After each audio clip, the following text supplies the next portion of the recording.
उत्तर प्रदेश में रायबरेली और अमेठी हमेशा से हॉट सीट रही है। इस बार सोनिया गांधी के रायबरेली से चुनाव लड़ने से इनकार के बाद से ही प्रियंका गांधी को लेकर अटकलों का बाजार गर्म है। कांग्रेस कार्यकर्ताओं का गांधी फैमिली पर दबाव रहा है कि परिवार का कोई भी यहां से चुनाव जरूर लड़े। शायद यही कारण है, प्रदेश की जनता को ऐसा लग रहा है कि रायबरेली और अमेठी में प्रियंका और राहुल गांधी चुनाव लड़ सकते हैं। अमेठी और रायबरेली में कांग्रेस का अभी तक प्रत्याशी न तय करना इस संभावना को और बल दे रहा है। वहीं दूसरी तरफ बीजेपी ने भी यूपी की सारी सीटों पर प्रत्याशी घोषित कर रखे हैं, पर रायबरेली और कैसरगंज के लिए सस्पेंस बनाया हुआ है। इस बीच एक और गांधी को लेकर चर्चाओं का बाजार गर्म है।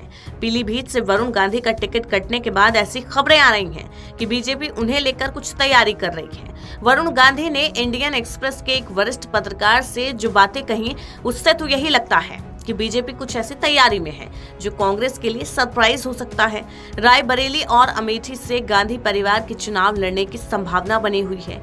दरअसल ये कांग्रेस के लिए जीवन मरण का प्रश्न है। 2019 में रायबरेली एकमात्र सीट रही जो कांग्रेस जीत सकी थी।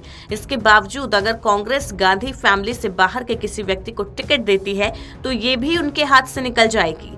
इसके विपरीत अगर यहाँ से प्रियंका या राहुल चुनाव लड़ते हैं तो अधिकतम संभावना बनी रहेगी कांग्रेस ये सीट बचा ले। बल्कि रायबरेली ही नहीं, कई और सीटों पर गांधी फैमिली के चुनाव लड़ने का स्पष्ट असर देखने को मिलेगा। सबसे बड़ी बात यह है कि कांग्रेस पार्टी के नेताओं और कार्यकर्ताओं में ये संदेश जाएगा कि कांग्रेस लड़ना जानती है। इसलिए बहुत संभावना है रायबरेली से जल्द ही प्रियंका गांधी का नामांकन हो जाएगा।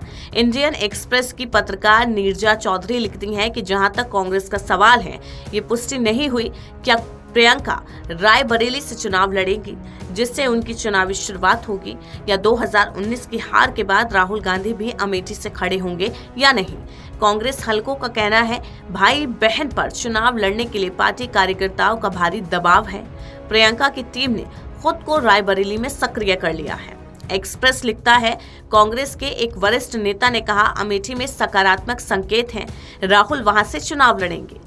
कुछ दिनों पहले वरिष्ठ कांग्रेसी नेता AK एंटनी ने इशारा भी किया था कि यूपी से गांधी परिवार का कोई न कोई शख्स अवश्य चुनाव लड़ेगा।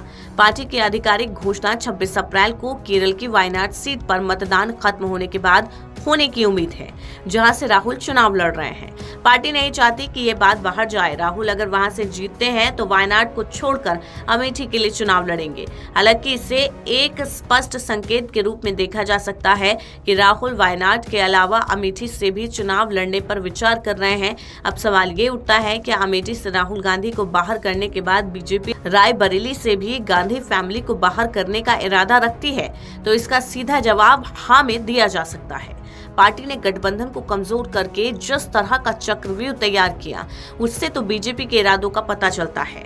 रायबरेली के दो मजबूत विधायकों समाजवादी पार्टी से मनोज पांडे और कांग्रेस से अदिति सिंह को बीजेपी ने अपने साथ मिला लिया। हालांकि राजनीतिक गणित के लिहाज से रायबरेली कांग्रेस के लिए अमेठी की तुलना में हमेशा आसान रहा है। इसका कारण ये रहा कि कम से कम 30% अनुसूचित जाति के वोट और समाजवादी पार्टी का समर्थन। फिर भी बीजेपी कोई रिस्क नहीं लेना चाहती, इसलिए गांधी परिवार के एक और चिराग वरुण गांधी पर दांव खेल रही है। नीरज चौधरी लिखती हैं, इस बारे में पूछे जाने पर वरुण ने ना तो इसकी पुष्टि की है और ना ही इससे इनकार किया है। वरुण गांधी कहते हैं, गोपनीयता के आश्वासन के साथ हुई बातचीत पर सार्वजनिक रूप से चर्चा करना मेरे लिए उचित नहीं होगा। किसी भी मामले में मेरा हमेशा से मानना रहा है कि व्यक्ति के बजाय मुद्दों पर बात होनी चाहिए। वरुण गांधी की इस बात से उनकी उम्मीदवारी पर तो मोहर नहीं लगती, पर यह तो क्लियर हुआ कि बीजेपी से उनकी इस संबंध में बात हो रही है। अब सबसे बड़ा सवाल ये है, क्या वरुण गांधी अपनी बहन प्रियंका गांधी के खिलाफ चुनाव लड़ेंगे? वरुण गांधी पिछले कई सालों से बीजेपी के केंद्रीय नेतृत्व से नाराज चल रहे थे। उनके कई ट्वीट इसके गवाह हैं, पर राजनीति में इस तरह का रूठना मनाना चलता रहता है। विशेषकर बीजेपी में जीत के लिए हर किसी तरह का समझौता करने का चलन शुरू हो चुका है। दूसरी तरफ वरुण गांधी को पता है कि उनके कजिन राहुल गांधी और प्रियंका गांधी उनके बारे में सिर्फ अच्छा सोचते हैं पर अच्छा करते नहीं। राहुल गांधी से एक बार वरुण गांधी को कांग्रेस में शामिल करने के बारे में पूछा गया था। उन्होंने कहा था कि वरुण की विचारधारा हमसे काफी अलग है। इन सब बातों को देखते हुए ऐसा नहीं लगता कि वरुण अपनी बहन के खिलाफ चुनाव लड़ने से इनकार कर सकते हैं। विशेषकर उनकी मां मेनका गांधी ने गांधी फैमिली में जो अपमान झेला है वो उसका बदला जरूर लेना चाहती होंगी। मेनका गांधी ने 1984 का चुनाव राजीव गांधी के खिलाफ लड़ा था, पर वो इंदिरा गांधी की हत्या के बाद सिंपैथी लहर में उनकी एक न चली। अब राजीव गांधी की बेटी प्रियंका गांधी को अपने बेटे वरुण गांधी से चुनाव हारते हुए वो जरूर देखना चाहेंगी। हो सकता है वो इसके लिए जरूरत हुई तो अपने बेटे पर दबाव भी बना सकती हैं। वरुण के लिए अब 2024 उनके राजनीतिक सफर में मील का पत्थर साबित हो सकता है।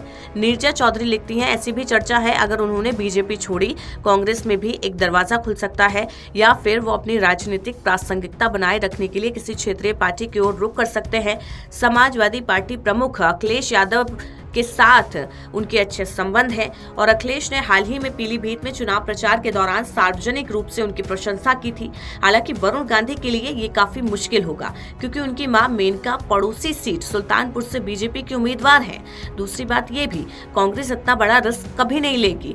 जिस कांग्रेस में प्रियंका को अभी तक महत्वपूर्ण रोल इसलिए नहीं मिला कि वो राहुल गांधी पर भारी पड़ सकती हैं, तो ये कैसे उम्मीद की जा सकती है कि वरुण गांधी को हीरो बनने दिया जाएगा।